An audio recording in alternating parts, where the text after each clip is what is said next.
अस्सलामुअलैकुम दोस्तों, अज की वीडियो वा कणक बीजन डे से माशाअल्लाह। इत्थे तकरीबन हैगे आ 5 एक परे किला जूम करके दिखा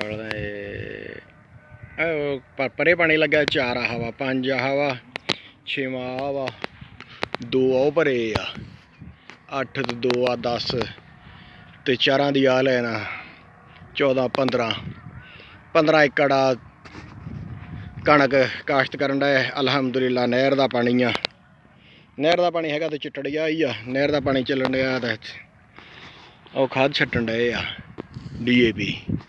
DAP जरेब नूं बोरी पाउने आ ते DAP की बोरी ऐतकी लियांदी आ अद्धी बोरी 25 किलो वाली बोरी लियांदी आ छोटियां बोरियां आ देखो छोटियां बोरियां लियांदियां। चलो फिर जरेब नूं सौखी समझ आ जाऊगी राकां नूं।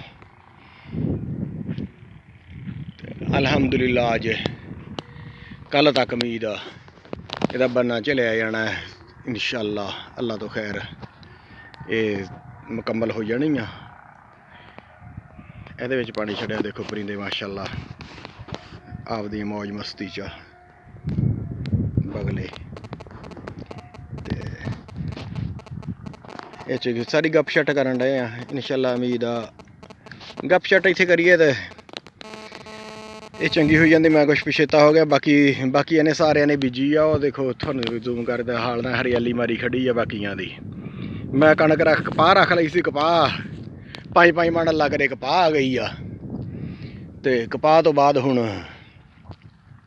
बीजन लगा वा। तकरीबन 20 एकड़ कपाह सी ते 100 मन हो गई आ हुण ते हुण बीजन लगा इंशाअल्लाह। अल्लाह दी ज़ात तो उम्मीद आ कणक भी बाकियां दे बराबर ही औसत आ जाऊगी इंशाअल्लाह। इस तरह दी होर वीडियो देखने लिए सारे दोस्त मेरे चैनल को सबसक्राइब कर लो, नाल घंटी वाले बटन भी नप दिओ। जज़ाकुमुल्लाह खैर।